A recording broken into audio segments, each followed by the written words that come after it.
Good afternoon. Good afternoon. Thank you very much to be here tonight.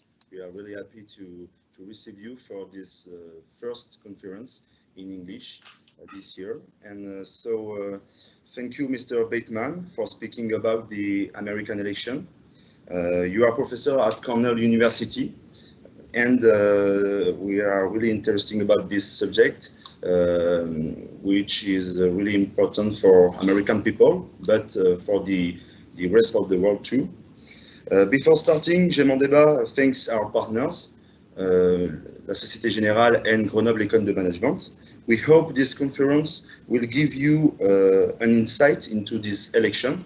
So now I'll let Mr. Bateman, Baptiste, and Alexandra discuss that. Thank you very much and good conference. Thank you, Maxime. So once again, I would like to thank you for showing up here and for speaking about such an important subject for not only, I guess, the people in the US, but also for us and for people who are just looking at how the democracies are evolving all around the world. And it is quite a peculiar subject right now because I guess we have all seen the news and we have all seen some aspects that we find either funny sometimes or something that excites us in a way that we didn't think it could, and some things that are really causing some real troubles, such as for instance the environment, right? And just to begin this conference, what would you say are the key takeaways from the election so far, from the campaign? That's a great place to start. I think that this election, probably more than any other election in recent decades, going back for a long time now, has put an enormous amount of stress on American political institutions. And it's not clear that how well they can hold together. So that I think for a variety of reasons, it's going to be the most significant election, certainly of my lifetime, and I expect possibly in the last 100 years, in the United States at least. And it's going to be significant both because the alternatives on option represent in many ways very different policy directions on a number of issues, domestic and international, probably most clearly being and most sort of pressingly being that of climate change, which divides both of the parties, but the divide between the parties, it's quite stark.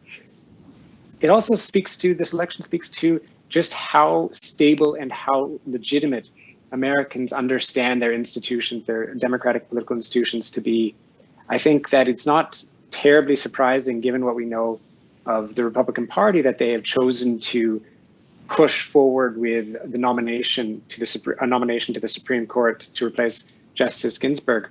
But given what occurred 6 years ago and their sort of obstruction when Obama had a similar opportunity, and the speed and rapidity with which they are doing this, we are seeing voices who have never questioned the legitimacy of the Supreme Court now coming out and saying, we need to radically alter the way the Supreme Court operates and defang it so that it no longer plays such a determining role in American politics. And finally, we have seen an extremely troubling role for various ideological movements and armed groups associated with them, such as conservatism and white nationalism, this joining of American conservatism with overt white Christian nationalism. They have been sort of they've been closely aligned for a while, but now they're coming out into an overt alliance in a way that is really deeply troubling and goes back to some of the worst moments of American political history. So that, I think, is what's at stake in the election so far. And everything we've seen in the election suggests that precisely these points of worry that people have been concerned about over the last several years are coming out in full force. Perhaps most troubling has been the president's repeated suggestion and repeated indication that he will either not abide by the election results or that he will try to find ways to undermine the democratic component of those results. And we could talk about more. We can talk more about how that's going on, but that's some of the major takeaways so far of what we've seen, I think. Okay, thank you. And as today we arrive at the end of the presidency of President Donald Trump, how can we sum up the presidential term of Donald Trump and of all the results of his program and these 4 years of presidency? I mean, I think the best way to describe it has been extraordinarily disruptive. And that can be a good thing and a bad thing. There are some aspects of the Trump presidency that if Joe Biden is elected president, that he will be able to roll back, some that he won't be able to roll back, and others that I think he will ultimately be okay with. So I expect any administration, whatever the administration is, if it's a Biden administration, is going to be more aggressive on trade than any previous administration had been for a while. That Democrats had long been complaining that their party was insufficiently protective of American manufacturing and American workers when it came to trade. And this had largely been ignored in presidential councils. I don't think it's going to be ignored anymore. The Republican Party itself is also going to be more aggressive on trade. So that I think is going to stay. Immigration is going to be there.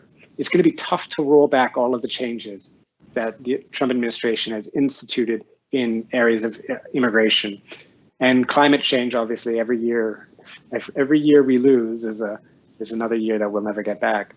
So those, I think, would be some of the major themes of it. But the major one to take away is just the total disruption across an enormous number of areas, policy areas, of America's commitments and America's sort of established policy regimes. So, but if we're talking about Trump, we need to remember how it all started. And how it started in 2016, it was with the Make America Great Again campaign, which was so massive for the people who supported the, once again, Republican values and people who did not maybe tolerate some different nationalities in the country. So, but with America Great Again virtually failing right now, we can see that that's very obvious with the pandemic, that it failed miserably. How can we describe the reasons why this argument is not being brought up enough by for instance, the Democratic Party or during the debates, right? I think that's a great question. I think that the Make America Great Again campaign was such a, in some way, brilliant message for the Republicans because it was sufficiently vague. Everybody likes the idea that something was great. Everybody wants to be great. So it was sufficiently vague that everybody could project onto it what they wanted, even as Trump and a variety of white nationalists around him made it clear about what they meant by that was a vague type of whiteness being reinstalled, but also a sort of reconquering of American hegemony. And I mean, I think you're absolutely right that we see that America is far from great, and it's a country in decline. It's been a country in decline for a long time, but it's been very difficult for America's political elite and political establishment to grapple with the fact that it is a country in decline. From a military perspective, it's not a country in decline, but it seems very likely that it will be soon, or relative to other rising powers. And the choice of how America should grapple with its declining international status and its declining domestic status has been sort of something that American political elite and political establishment has tried to avoid for a long time. And Trump gave the answer of, we shouldn't avoid it any longer and we should make America great. Democrats have been sort of pushing the charge that for the last 4 years, it's been anything but great. But in a sense, Biden himself is running on a campaign of, I will make America great again. I will restore civility, I will restore normalcy, and I'll restore sort of the regular operation of things. And so Biden is, in a sense, running a nostalgic campaign as in a much different vein than Trump was, but in a similar type of, we don't need to grapple with decline. So I don't think any of the candidates are really grappling with the full measure of America's declining standing. When you talk about decline of the economy in the US, is it this decline that we can find in this slogan "Make America Great Again"? So in in a way, Trump recognized that there is a decline of the economy, but doesn't want to say it. But unconsciously, he says that there is a decline in the American economy. Nevertheless, the population is always proud of the American economy, always push forward that the American economy is the best of the world. So how manage this difference of in the mind and also in the mind in the population in order to encourage the American people to work and to make America great again, but in the economy? I think that that's a great question. I think that Trump was really able to put his finger on something and to recognize something that a lot of people couldn't understand. And the idea here is that Americans are nationalistic like many other people. And the idea that we're not the greatest is sort of, we're always the greatest. Everybody's the greatest. But it's sort of, there's a lot of commitment around that. And it's been sort of seen as true since Jimmy Carter that if you say America is suffering from malaise or America is in decline, that people will turn against you because what they want is greatness. And Trump was able to do it very effectively by saying, actually, we're not great anymore, and it's these people's fault. And if you elect me, I alone can fix it and make it better. And I think his major weak point, and so that was sort of the political brilliance of Make America Great Again, was that it allowed him to say, America is not great. In fact, America is doing terribly. And he could point to specific institutions and to specific groups that he was going to blame and hold responsible for that and say that he could fix it. I think his major weak point in his election, in his re-election campaign, is that nobody thinks that things in the United States are better now than they were 4 years ago. That said, had it not been for the coronavirus and the pandemic and the economic collapse that accompanied that, he would have been in a much stronger place. If he were running on the economy as it was doing a year ago, then he would be he wouldn't be necessarily a favorite for re-election, but the race would be much, much more competitive.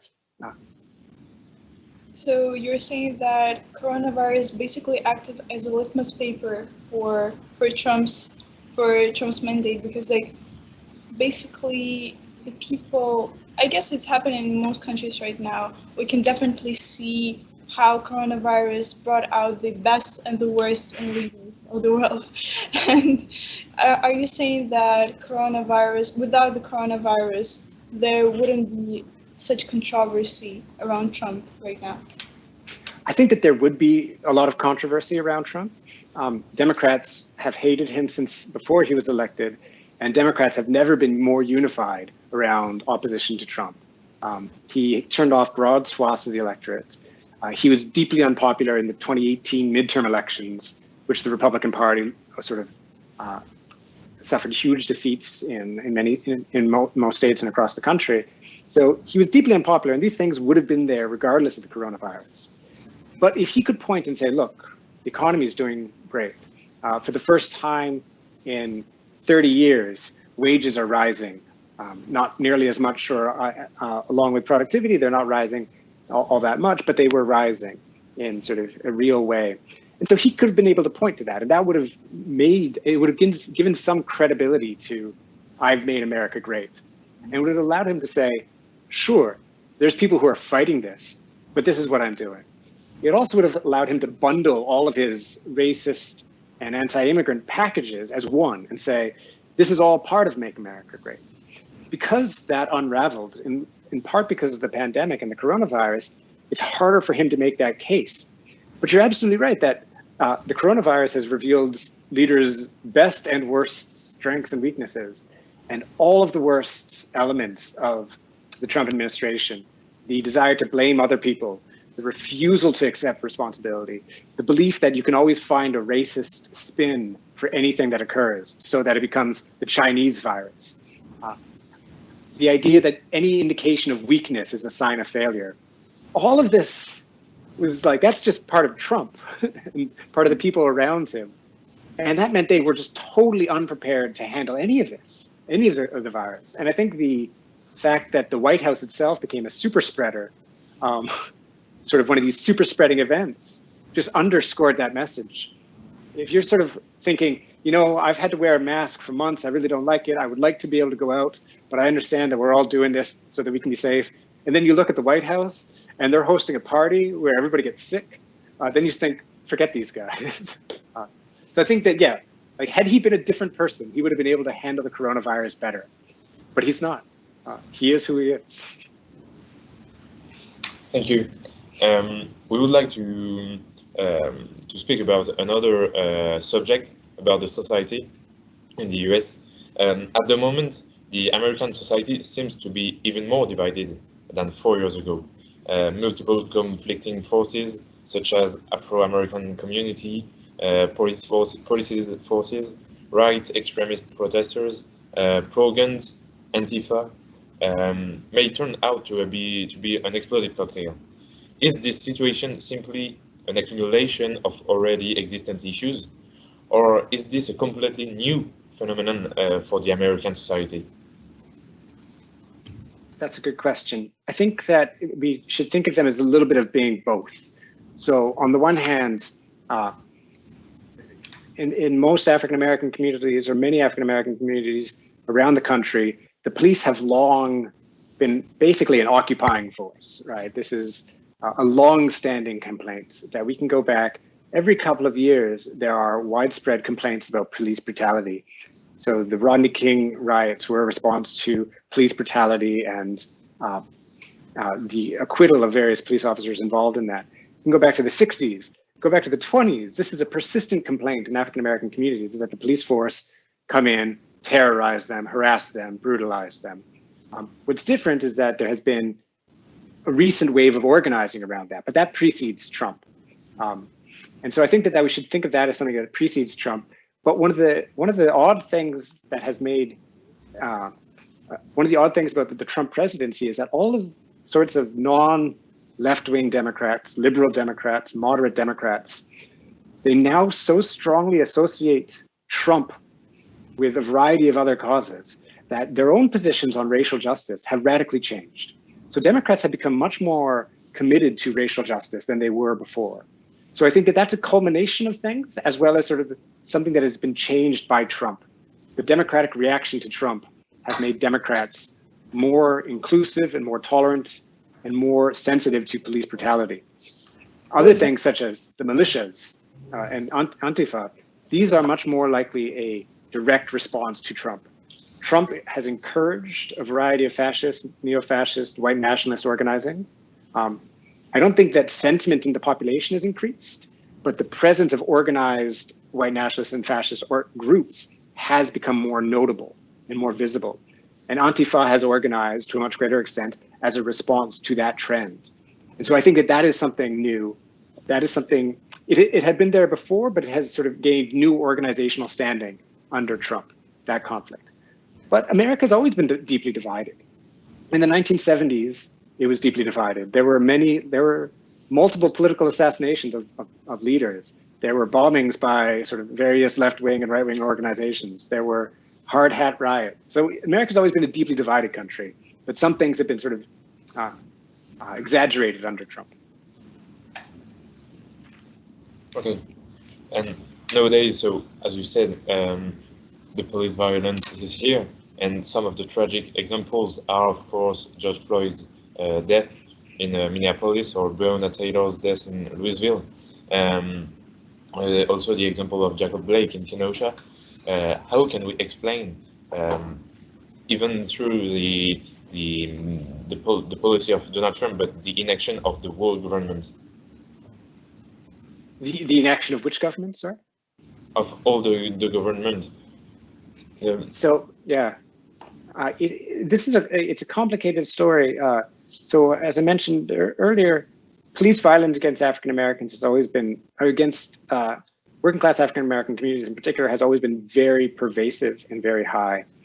Since the 60s, the United States has built up, in response to sort of a perceived worry about crime, has built up an extraordinary apparatus of institutions dedicated towards policing. And in the United States, we have elected district attorneys and elected public prosecutors. And so all across the country, you had people who, in order to get elected, had to show that they were tough on crime.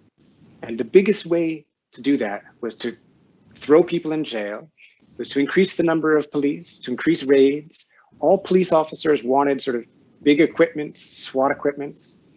And then we had the sales of the military. As the United States sort of was engaged abroad, it started selling back and giving away military equipment to its police officers. So now the police forces look like occupying armies. And this has been sort of a complicated story, but this has been going on more or less since the 70s, uninterrupted. And it's tough as long as you could present crime as a major issue, then popularly elected attorneys, district attorneys and prosecutors did not want to appear weak on crime. And so they did everything they could to support incarceration and mass punishment and mass policing. And I would like to give a view or my point of view from France. When we had the yellow vest movement in France, many people on TV show referred to the police in the US to say that the police in the US would have solved the problem easily or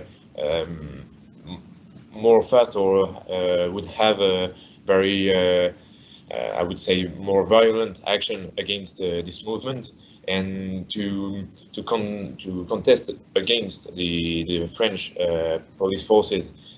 Nevertheless, we can't from France say that our police is useless or is not enough powerful, because when we look from France to what happens in US cities, it seems to be very violent. There is, yes, the guns that are the problem of guns is also another problem, but when we see the police forces, there is a very big difference between our both countries. So I would like to understand what vision do you have from the United States when you see such demonstration in France that are absolutely not solved in the same way that it would be in your country. So what is your point of view from the US? That's a tough question.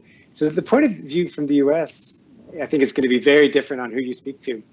But watching the Yellow Jacket riots and manifestations, it was striking to me that in the United States, there would have been, depending on who was manifesting, there would have been a heavier-handed reaction. And depending on where they were manifesting. And the American police just have much greater discretion. So American police have qualified immunity. So if an American police officer shoots you, the presumption is more or less that they're immune from having done this, that they can't be prosecuted for doing so. You have to show a real high level of negligence on their part. They have a variety of tools and sort of opportunities that make them able to project force. Seeing the manifestations in France and the United States, I mean, you have to remember, first off, Americans pay so little attention to what happens in other countries. So I expect if you asked most Americans about what was the Gilets jaunes, no idea. But it would seem to just be part of your standard sort of cycles of protests. I don't think people would have a full awareness of just how ongoing it was, and how intense it got at various points. I think that it's a tough thing because Americans can sort of, they see police as, they want their police to sort of deal with problems of crime. They don't really have, and I don't think a lot of places have a very good model for how you deal with public order outside of a policing framework, outside of send in the police. And there's probably not a good one. Yeah. So that's not the best of answers, but I think it sort of speaks to the limited awareness that Americans have, including myself, of what happens in many places. Yes, of course. So do you believe that the government could achieve the strategic fit to say between the humanity of the police and the efficiency of the police? Because in some ways, it's as if we're making a trade-off between those two. So either we are very, very effective, or either we are humane. How do we measure the gap, and how do we say that yes, that could be achieved? Both of those values could be achieved. So I think that one thing that needs to be appreciated is in the United States, just how much the police are tasked with doing. So things that would fall to social services in other countries, or things that would fall to sort of mental health services or health services, things that would fall on just various members of communities in most countries are all dealt with through the police. If you have any problem, you call the police. And the police are more or less trained very much around a model of they should see every situation they go into as a potential threatening one. And so each situation that they arrive in quickly becomes, is this a dispute? Is this a life-threatening dispute? And so they're very quickly in a situation where they end up using force. So one possibility for bridging this gap between the efficiency of the police and the humanity that needs to be sort of recognized is to have the police do a lot less. So if the United States were to sort of have a more robust social services, have more robust social welfare, then the police could be tasked with other things. And at the very least, even if they're not tasked with other things, they could be tasked with fewer things so that fewer events become a situation for the police. So Eric Garner was selling individual cigarettes on a street corner in New York. That is not something that you need armed police officers there for. That is something that's wholly different. Whether it should even be illegal is a different question, but it's not something that you need to bring in the full hand of the state.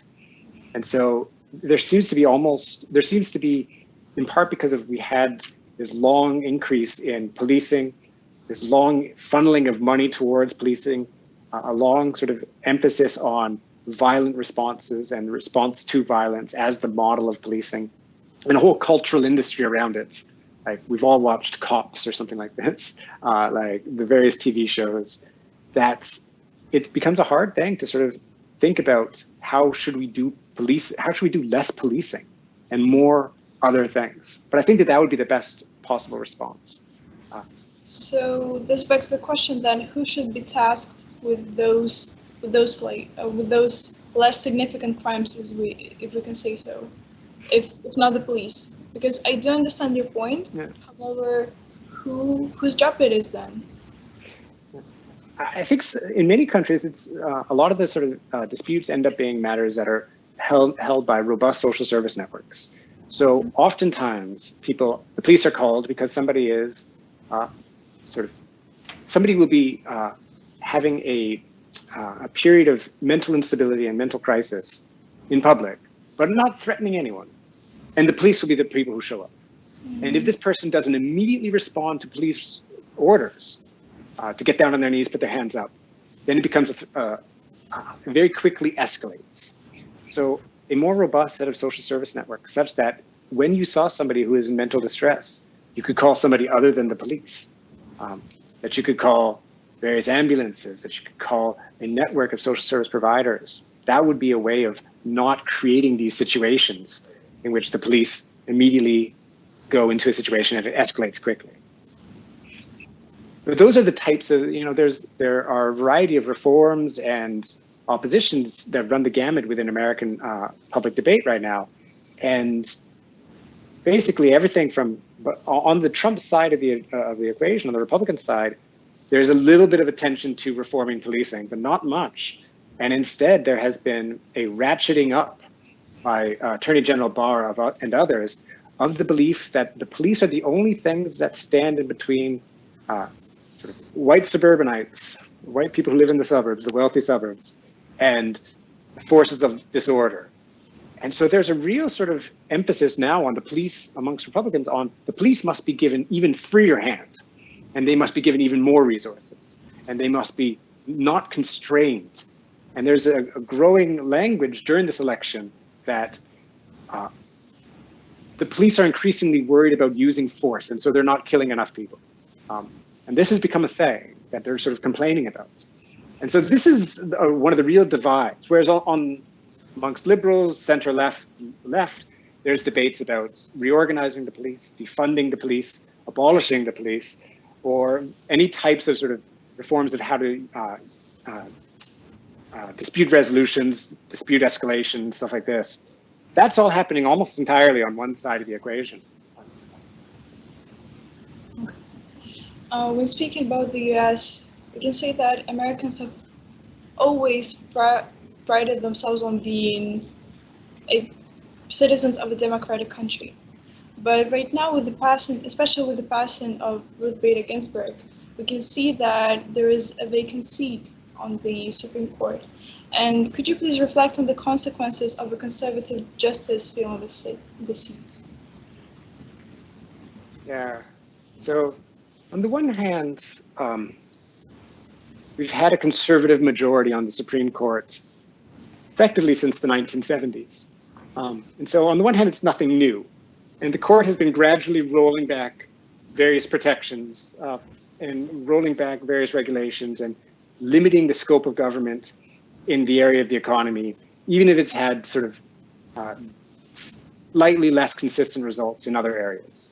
So since the 1970s, we've had a court that more often than not sides against civil rights enforcement. We've had a court that is increasingly attentive to the rights of gays and lesbians, but has never embraced that cause all that much and has done so only reluctantly. And we have a court that sides with business over labor almost always, and that has radically restricted the rights of labor organizing and so on. So on the one hand, putting another conservative on the court is not likely to change much.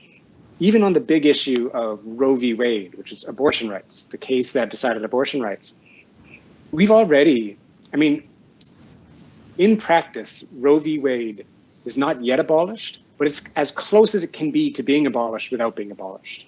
There are many states where it is next to impossible to get an abortion.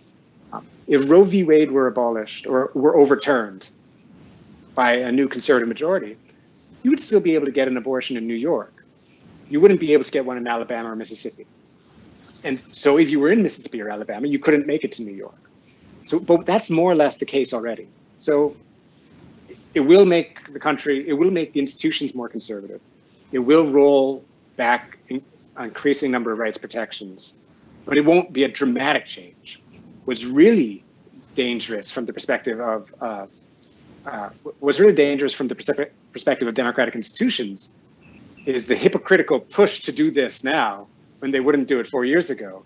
And the fact that a large growing number of Democrats, even non-Democrats, now think if they go through with this, the court needs to be radically reformed. That ultimately would probably be a good thing.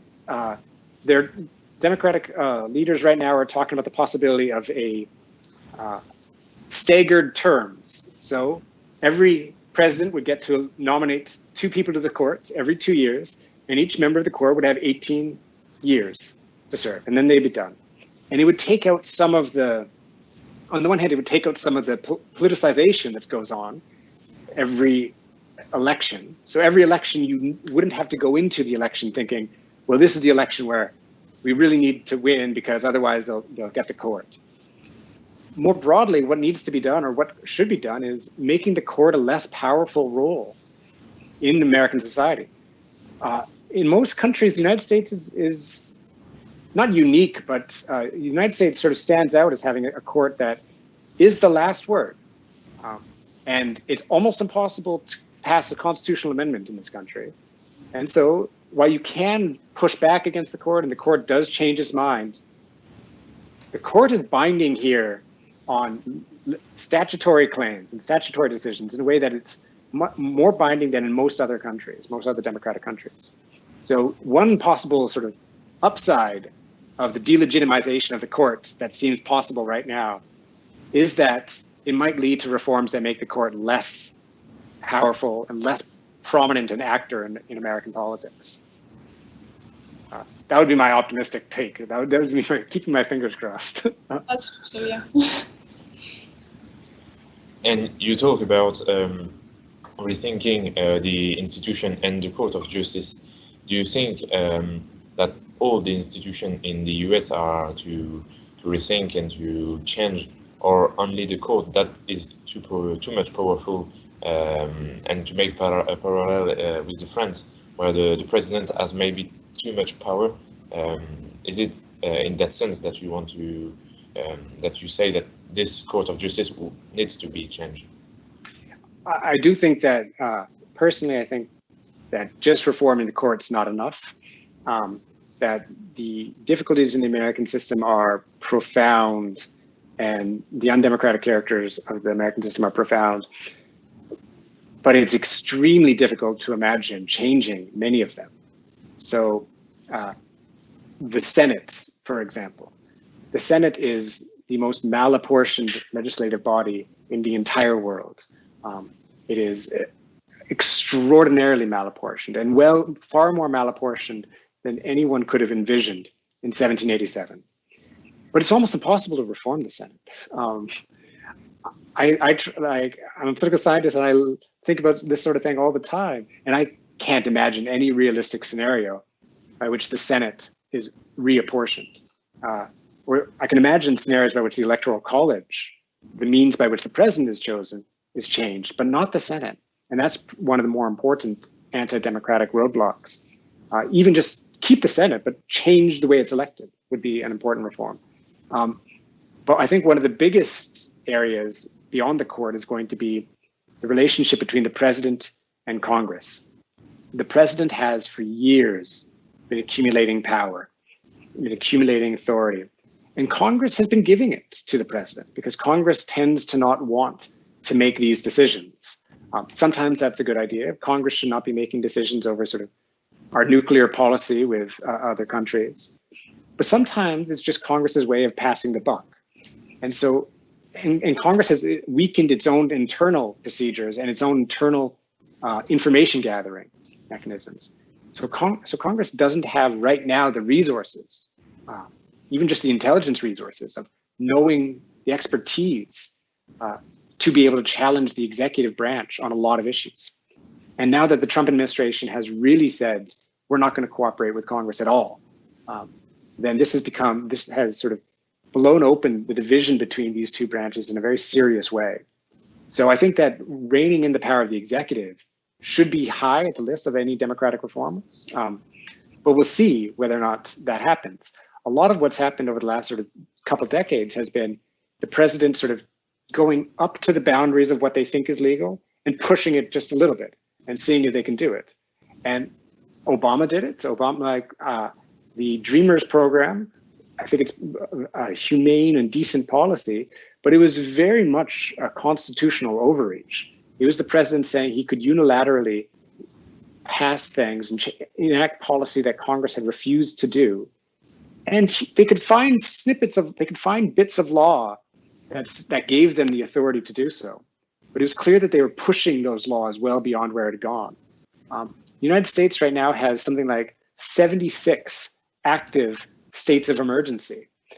They're all pretty small. Like that just leads to the president having the authority to take money from one program and use it for another. But each time the president does that, he needs Congress less and less. And so this has become a real sort of source of danger in the country, how much power the president has relative to Congress. That could be reconfigured. I can envision reforms happening there in the next 5-10 years or so. Yes, exactly, because many people are wondering, okay, yes, Trump has his weaknesses. However, Trump is not the only person who is in charge here. And so how did all those different bodies allow him to take the country to this step? And how did they allow him to basically weaken the U.S. as he possibly could, right? So right now the question is rather what's wrong with Trump, but rather what's wrong with those governmental bodies. I think that that's absolutely right. So on the one hand, it's funny. I often get in this sort of argument with Americans over whether Trump has been restrained, like whether people have effectively restrained Trump or not. And on the one hand, it's sort of like it's irrelevant. I think he has been restrained. I think a lot of the institutions have worked and have meant that he can't do what he wants to do. But at the end of the day, if somebody is standing in his way, we have more or less, conservatives have adopted a theory of the unitary executive, so that all executive offices must be accountable to the president. And our laws have been structured so that while that's not entirely the case, it kind of starts to look more like that. And so they've been trying to, so if somebody stands in Trump's way on any small thing or big thing, they'll probably be out of there fairly soon. And somebody who's more willing to go along with Trump is in place soon enough. But the problem here is precisely that the institutions have been set up so that the president can, if the president wants to, accumulate a lot of power. And Congress, every now and then, over the last sort of 200 years, Congress periodically pushes back and says no, and tries to take some of that power back. But it never does it all that well. And usually what it tends to do is it gives the president a bunch of power, takes a little bit of it back, and then doesn't even really take it back, but sort of establishes internal mechanisms by which it can oversee the use of that power. But then that oversight becomes reliant on cooperation with the executive. So a lot of the authority that Trump has been able to use for various things he's done has been based on things that clearly Congress has given him the power to do this. Not this Congress, but previous Congresses. So he can point to laws passed in the 1930s and say, on this basis, I'm going to act. And Congress has never taken those powers back and has instead just given itself a role in overseeing those. But so when Congress tries to oversee how those powers are being used, Trump just says, we won't allow any of our executive branch officials to attend the hearings, or I'm not going to provide any information, or we're not going to respond to subpoenas. And Congress finds itself powerless. And speaking about the weight of the Congress and of too much power, could you speak us about or talk us about the vote by mail? We have heard recently in the news the issues and the controversy about this vote by mail and the weight also that could have the interdiction of such way to vote. So could you explain us why is it so important in the US and why is it even more important in this election? So yeah, vote by mail is extremely complicated. In part, one of the things we need to understand about the United States, and I don't think this is always appreciated, even within the United States, is just how fragmented America's elections are. So we're going to have a presidential election in less than a month. There will not be a single national election. There's not even going to be 51 national elections. There's going to be thousands, because while there's no national electorate, every state just votes for state electors, or the District of Columbia votes for state electors. How those elections are administered is entirely done at the state level, and the states often have counties run the show.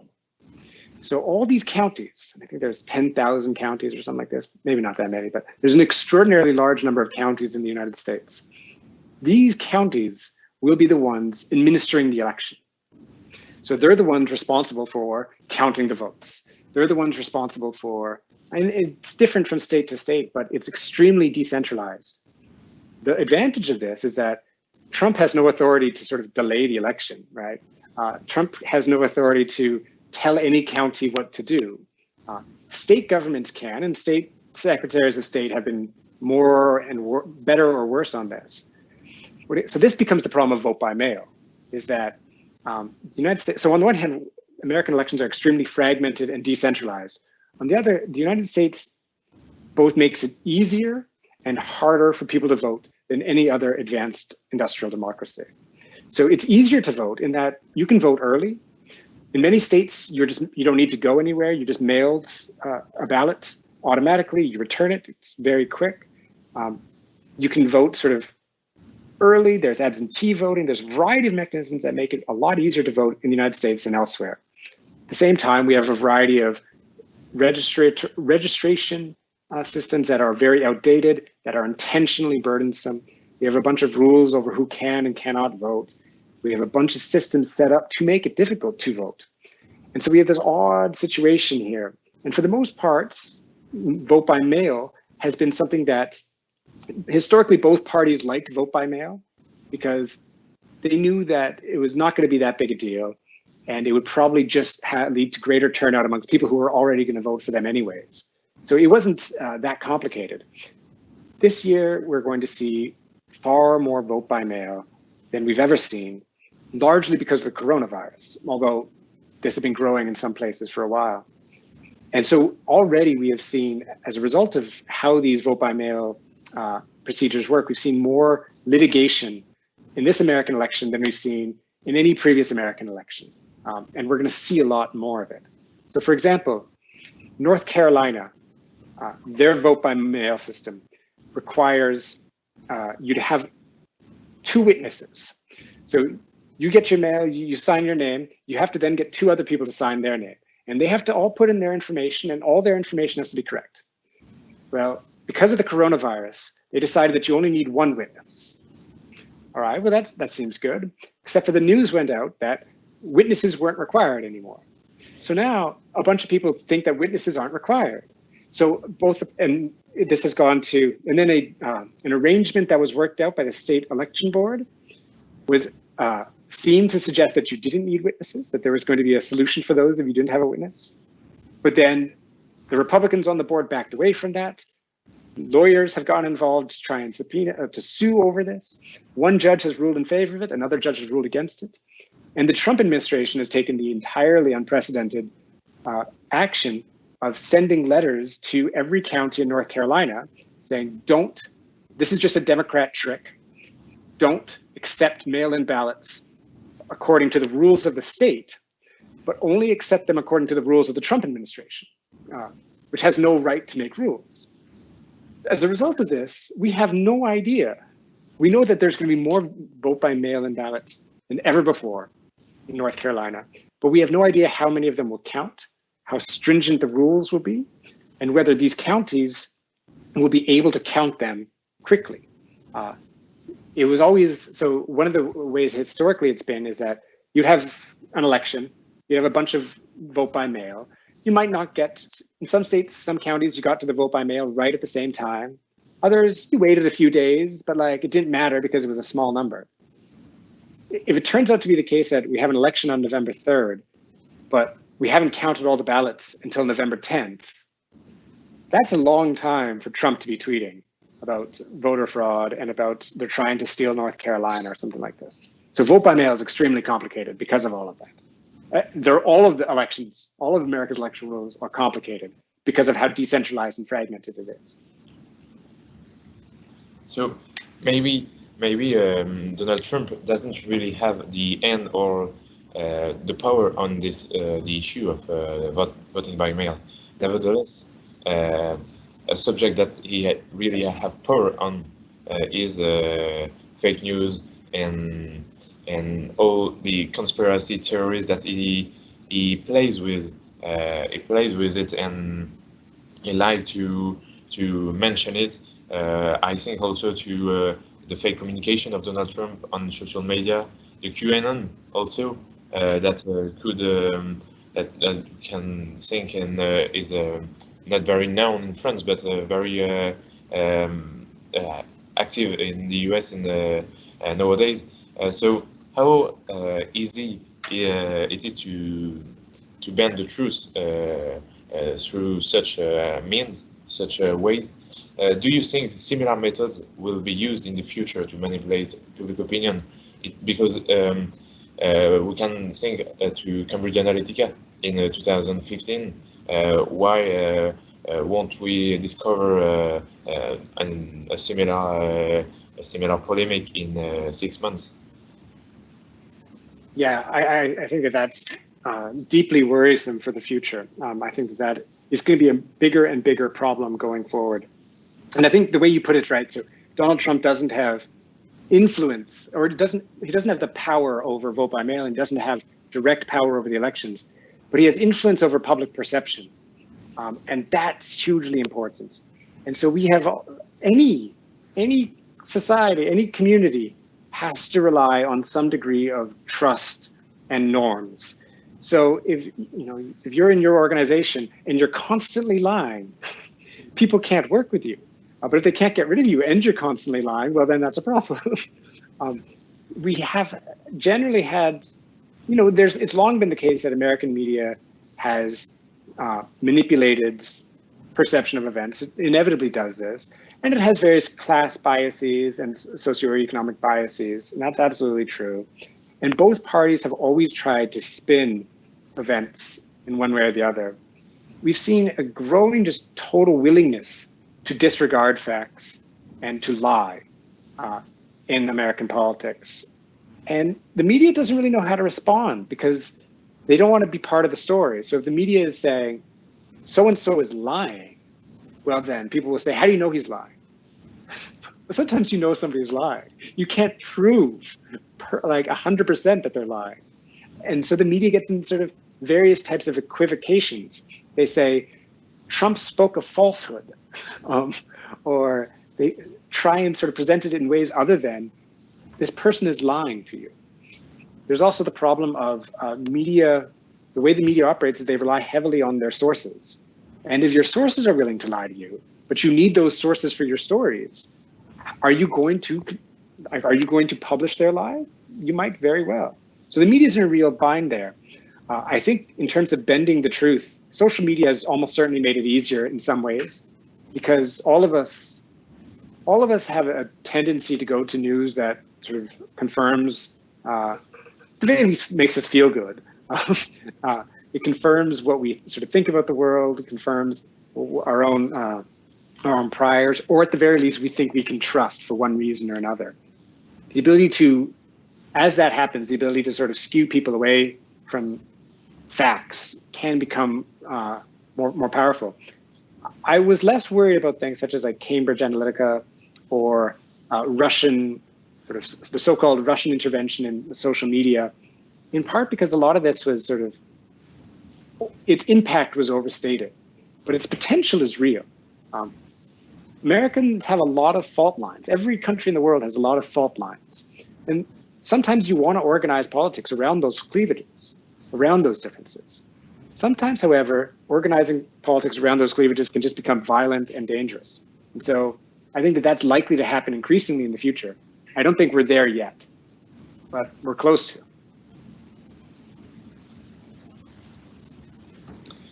We would like to finish with two subjects before to answer to the question of the public, because the public can ask you some question by conversation, and someone will pick up all this question, and we will ask you this question in the 20 last minutes.